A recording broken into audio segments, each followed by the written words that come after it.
Bonjour à tous et bienvenue. La maison maudite, chapitre 3 de Lovecraft. Très belle écoute. On imagine aisément à quel point je fus touché par la chronique historique des Harris. Tout au long de cette chronique, je croyais voir régner un mal tenace, différent de tout ce que j'avais jamais connu.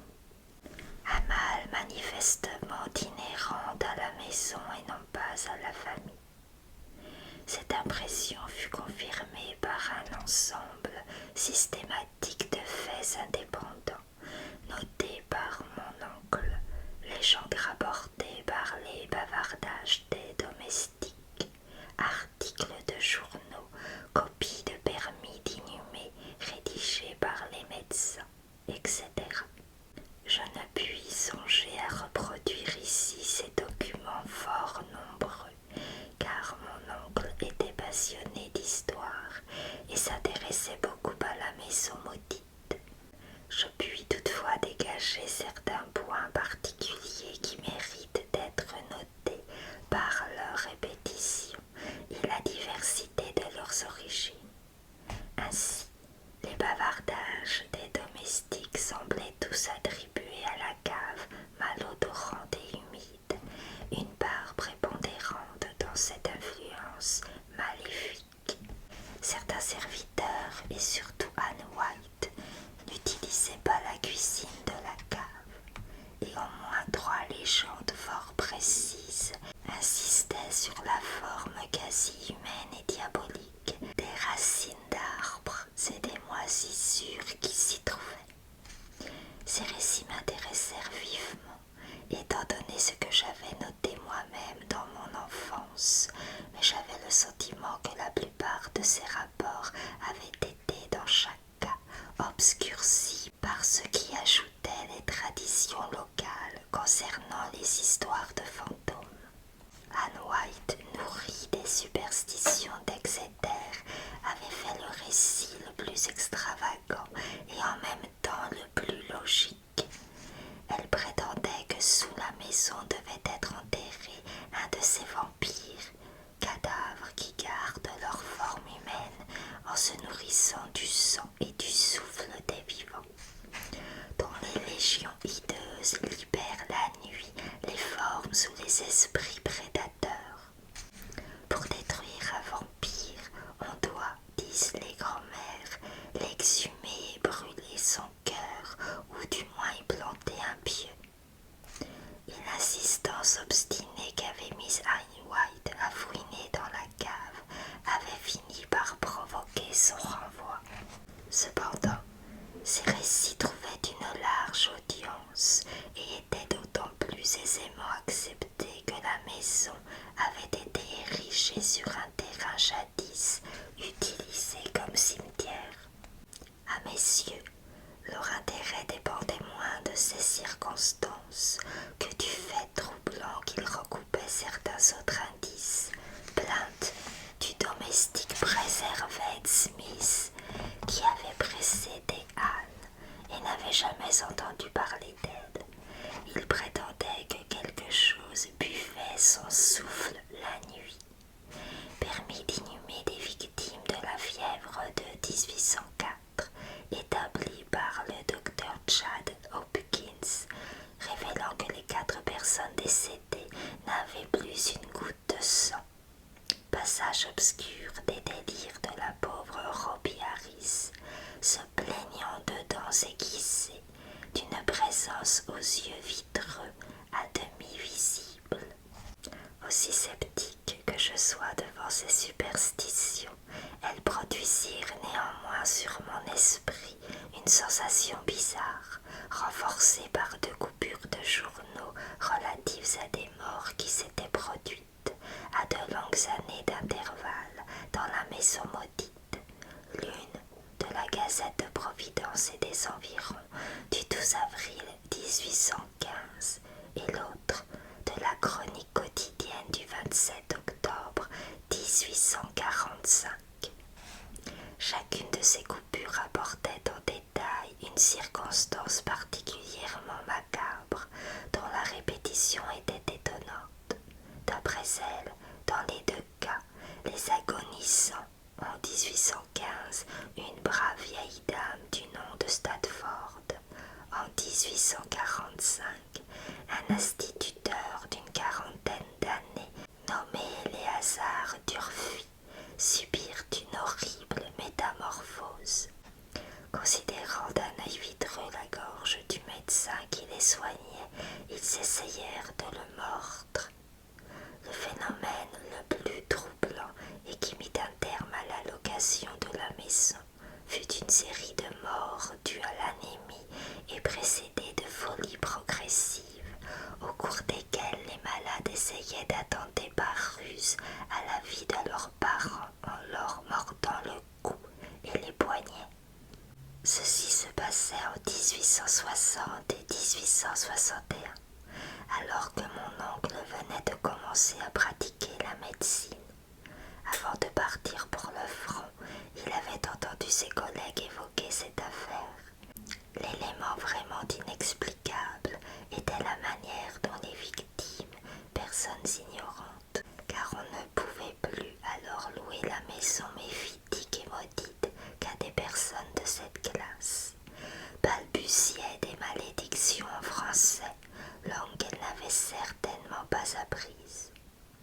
On songea alors à la pauvre Robbie Harris, morte depuis près d'un siècle, et mon oncle en fut si ému qu'il commença à réunir des documents historiques sur la maison, après avoir entendu quelque temps après son retour de la guerre le récit authentique des docteurs Chase et Wismars. Je me rendais bien compte que mon oncle avait beaucoup réfléchi à cette affaire et se félicitait de la curiosité ouverte et sympathique que je témoignais et qui lui permettait d'évoquer avec moi une question dont d'autres se seraient contentés de rire. Son imagination ne l'avait pas entraîné aussi loin que la mienne, mais il avait le sentiment que cette maison suscitait des débauches mentales et pouvait servir le propos de quiconque entendait d'explorer le domaine du grotesque et du macabre. Pour ma part, j'étais enclin à considérer le sujet avec un profond sérieux, et je me mis immédiatement non seulement à contrôler les preuves, mais à accumuler tous les faits que je pus réunir. Je m'entretins avec le vieux Archer Harris, alors propriétaire de la maison, à plusieurs reprises avant sa mort en 1916. J'obtins de lui et de sa sœur Alice des preuves authentiques de la véracité des documents réunis par mon oncle, mais lorsque je leur demandai quelques rapports, cette demeure avait bien pu avoir avec la France ou la langue française. Ils s'avouèrent tout aussi intrigués et ignorants que moi. Tout ce que mademoiselle Alice put me dire, c'est que son grand-père, Duddy Harris, avait entendu parler de quelque chose qui n'était qu'un indice.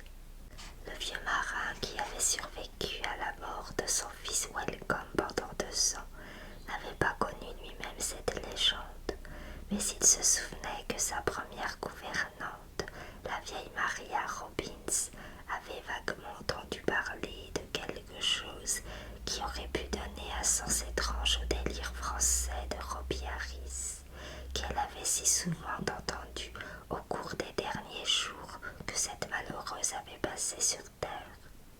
Maria avait vécu dans la maison maudite de 1769 à 1783, date à laquelle la famille avait déménagé, et elle avait assisté à l'agonie de Mercy Dexter. Un jour, elle y avait fait allusion devant le petit Duddy et lui avait rapporté un détail étrange de cette agonie.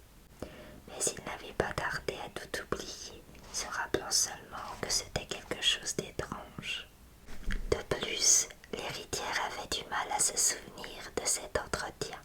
Son frère et elle ne s'intéressaient pas autant à la maison que le fils d'Archer, Carrington, propriétaire actuel avec qui je m'entretins après mon expérience. Ayant obtenu de la famille Harris toutes les informations qu'elle pouvait me donner,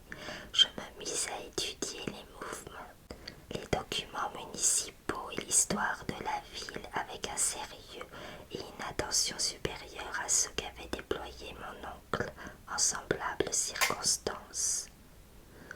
Je voulais connaître parfaitement l'histoire de la maison depuis le début de la colonisation en 1636 ou même auparavant et retrouver si possible toutes les légendes indiennes du Narragansett pour étayer les faits.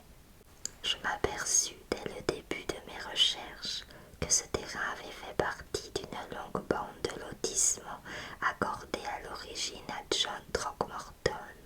C'était l'un des nombreux lotissements analogues qui, partant de la rue de la ville, le long du chemin, escaladaient la colline jusqu'à l'endroit où se trouve aujourd'hui la rue de l'Espoir. Le lotissement de Throckmorton avait été ensuite divisé en plusieurs parcelles. J'étudiais plus particulièrement la région où devait passer plus tard l'ex-rue de Derrière, rue des Mendiants, rue des Bienfaits. On disait que sur cet emplacement se trouvait jadis le cimetière des Throckmorton, mais en étudiant les documents de plus près, je m'aperçus que les tombes avaient toutes été transférées très tôt au cimetière du Nord, sur la route de l'Ouest qui mène à Pawtucket. Puis soudain je découvris par un hasard extraordinaire, puisqu'il ne se trouvait pas dans le corps des documents et aurait aussi bien pu m'échapper, un document qui éveilla mon intérêt, car il recoupait plusieurs des éléments les plus étranges de cette histoire. Il s'agissait du bail d'un petit lopin de terre accordé en 1697 à un certain Étienne Roulet et à sa femme. Voilà que l'élément français apparaissait, élément français doublé d'un élément d'horreur que ce nom même évoquait, à la suite des lectures les plus étranges et les plus bizarres que j'ai jamais faites. Je me suis mise à étudier fébrilement la configuration de la commune telle qu'elle existait lorsqu'on avait rectifié la rue de Derrière entre 1747 et 1758. Je découvris une chose à laquelle je m'attendais à moitié. Là où se trouvait maintenant la maison maudite, les Roulets avaient installé leur cimetière derrière une petite maison à un étage avec grenier, mais il ne subsistait aucune trace d'un transfert de leur tombe. Ce document se terminait dans la plus grande confusion et il me fallut écumer la Société historique de Rhode Island et la bibliothèque Shepley avant de découvrir un indice relatif à Étienne Roulet. Je finis par découvrir quelque chose d'une importance tellement monstrueuse que je me mis immédiatement à explorer la cave de la maison maudite avec une minutie passionnée. Il semble que les Roulets soient arrivés en 1696 de Greenwich, sur la côte occidentale de la baie de Narragansett. C'étaient des huguenots de Caude qui avaient éprouvé de grandes difficultés à obtenir de la municipalité de Providence la permission de s'installer en ville. Ils étaient fort impopulaires à Greenwich, où ils étaient arrivés en 1686, après la révocation de l'édit de Nantes, et la rumeur publique prétendait que cette antipathie n'était pas due seulement à des préjugés raciaux et nationaux ou à de ces controverses terriennes qui opposent d'autres pionniers français à leurs rivaux anglais, controverses que même le gouverneur Andros était bien incapable d'apaiser. Mais leur protestantisme passionné, trop passionné, murmuraient certains, et leur détresse manifeste lorsqu'ils avaient été virtuellement chassés du village avait fini par leur obtenir un asile. Et Étienne Roulet, moins apte à cultiver les champs qu'à lire des ouvrages étranges et à inventer de curieux dessins, reçut un poste administratif au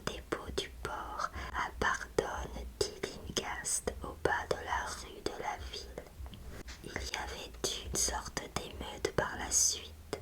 Quelques 40 ans plus tard, après la mort du vieux Roulet, après quoi personne ne semblait avoir entendu parler de cette famille. Pendant plus d'un siècle, se souvenant des Roulets, on avait passionnément évoqué la mémoire de ceux qui avaient oublié la vie paisible d'un port de Nouvelle-Angleterre. C'était Paul, surtout le fils d'Étienne, garçon taciturne dont la conduite désordonnée avait sans doute provoqué l'émeute qui avait déshonoré sa famille, qui faisait l'objet des discussions. Bien que Providence ne partageât pas les terreurs qu'inspirait à ses voisins puritains la sorcellerie, les vieilles femmes disaient fort librement que ses prières n'étaient guère orthodoxes.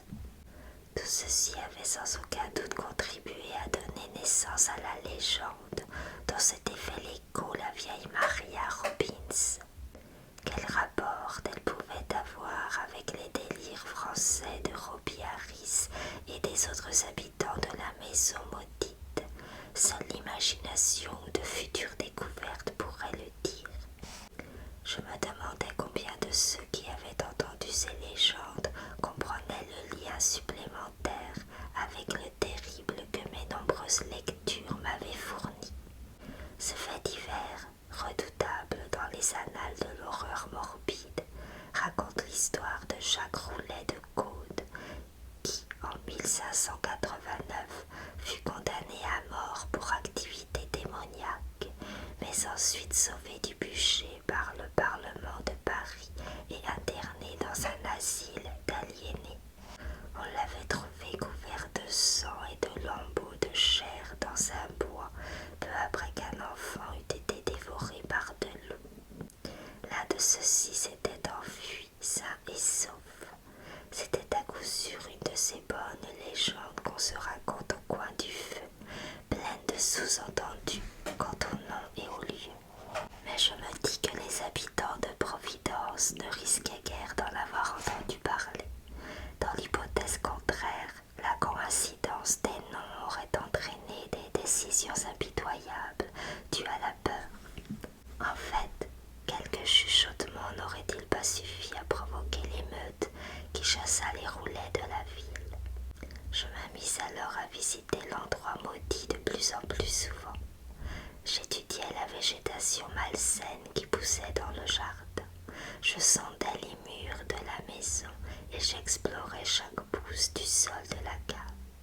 Finalement, avec la permission de Carrington Harris, j'introduisis une clé dans la porte de la cave qui ouvrait sur la rue des Bienfaits, de manière à gagner ainsi plus rapidement le monde extérieur qu'en passant par l'escalier obscur, le rez-de-chaussée et la porte d'entrée.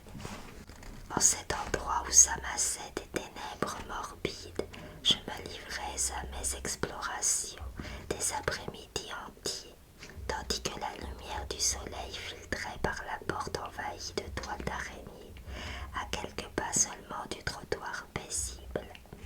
Rien de nouveau ne récompensait mes efforts.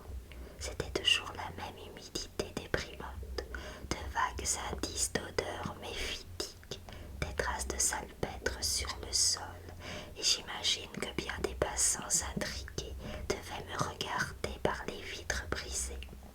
Finalement, sur la suggestion de mon oncle, je décidai d'explorer ce lieu la nuit. Un soir de tempête à minuit, je pénétrai armé d'une torche électrique dans la cave pour étudier sur le sol moisi les formes torturées des champignons à demi phosphorescents. L'atmosphère des lieux avait abattu mon courage ce soir-là, et je ne fus guère surpris lorsque j'aperçus, ou crus apercevoir, parmi les dépôts blanchâtres, l'esquisse assez nette d'une forme humaine recroquevillée en chien de fusil. Je m'en doutais depuis longtemps. La fermeté du dessin cependant était étonnante, et en observant de plus près, je crus voir la fine exhalaison jaunâtre qui m'avait tant étonné par un après-midi pluvieux bien des années auparavant. Elle s'élevait au-dessus de la tache anthropomorphique du terreau près de la cheminée. nuageuse, qui suspendue dans l'air humide semblait se diluer en une forme vague et repoussante, et devenue nuageuse montait dans la grande cheminée noire pour ne laisser dans son sillage qu'une puanteur horrible.